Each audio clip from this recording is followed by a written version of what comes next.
sucks to suck, silly Billy. Chuya grinned, trying to lift up Dazai's mood a little, which worked because of Dazai's playful eye roll. I'm serious, though. I can't publish a book with this tight deadline. Dazai rubbed his temple. Chuya huffed in pity before he placed his hands on Dazai's shoulders, massaging it. Why don't you take a break, little mister? Oh, my beloved. I am not like you. I lose motivation quicker than a flower wilting, than a little rose going, I don't want to be alive anymore. Chuya hummed. Before he kept rubbing Dazai's shoulders. A break does wonders for the mind, Osamu.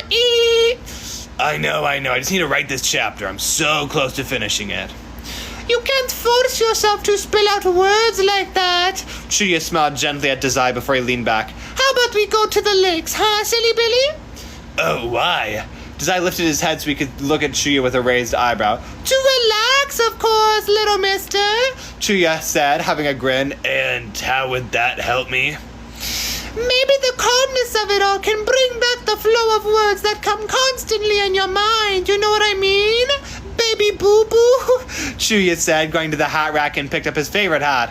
I'm not going if you're going to be wearing that tacky hat, Dazai said, but he stood up from his desk. The hat is not tacky at all. Chuya narrowed his eyes at Dazai, which made Dazai laugh. Patting Chuya's head.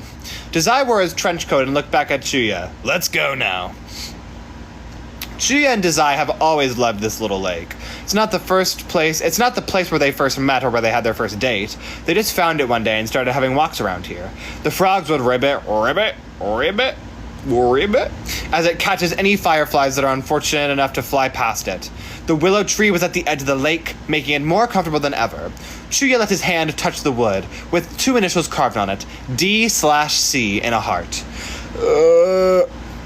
Chuya and Dazai would make folklores about how this lake came to be. A beautiful lady's tears, an eternal winter suddenly melting because of spring and other stories. Chuya looked back at Dazai sitting at the edge of the lake, staring at the reflection of the sun glistening on the waters. Chuya smiled. He hadn't seen Dazai this calm in months. He always felt so warm and safe in this place. They both decided that they'll benefit from living near a personalized place where the forest is near and there's not much people around. Dazai had his calves close to his chest, staring at nature in its fullest.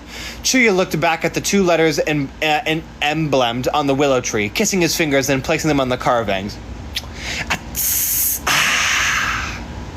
Chuya walked back to sit beside Dazai, looking at the piece right in front of them. Chuya rested his head on Dazai's shoulder. Chuya brought some other things with them, some food, pen and paper, and a camera given by his French brother. He glanced at Dazai before grabbing his sling bag and looked for the paper and pen before giving it to Dazai. Dazai looked at him for a moment before he smiled and took the paper and pen. Chuya asked, Got any motivation yet, little mister? You gonna write a big old novel yet? I don't know, but I feel much calmer. Dazai looked down at the paper and started writing words on it. It was formed like a poem. Chuya writes more poems than Dazai. He would write them whenever he feels like it. Dazai encouraged him to make a whole book that contained all of his poems, which took a lot of convincing before he eventually let it out to the world. Dazai's poems are not exactly poems. They're simply writings, as Dazai would call it. But his words would still evoke or trigger a strong emotion in Chuya every time. He looked at the paper Dazai was using and then at the glimmering ring around his finger. He huffed with a smile, moving closer to the novelist. Medusa was thrown a glance at Father Time, making the moment stop. The sounds of nature,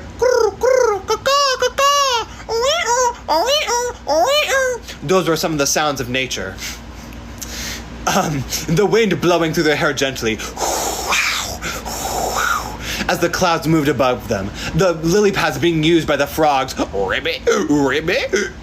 move around the lakes. He glanced back up at Dazai's face, looking at his features, his mole under his eye, the bags he got from staying up late writing, his long lashes and caramel eyes. He couldn't help but admire the Greek goddess beside him.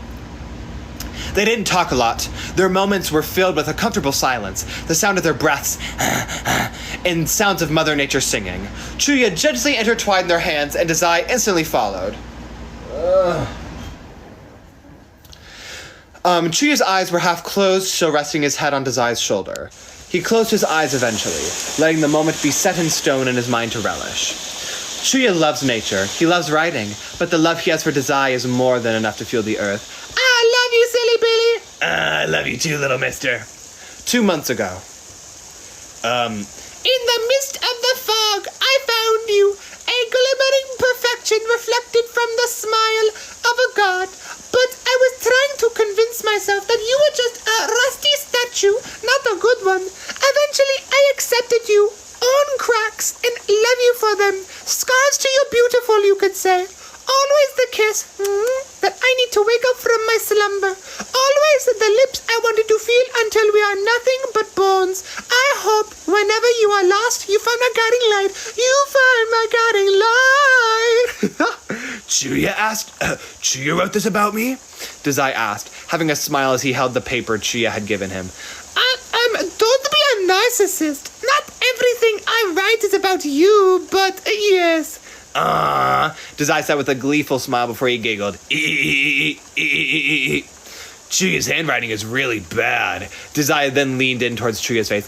Shut up, you silly Billy. I should give you a 1, 2, 3, throw you against the wall, make you do 20 push-ups, and send you flying into the galaxy before I give you a kiss and give you a little bite on your neck. Chuya rolled his eyes, but also he kind of liked it. He leaned in, closing the gap between the pair of lips owned by the same soul. Yummy, yummy. Okay, that was it. Oh my gosh. Someone asked if I had a business email. My business email is in the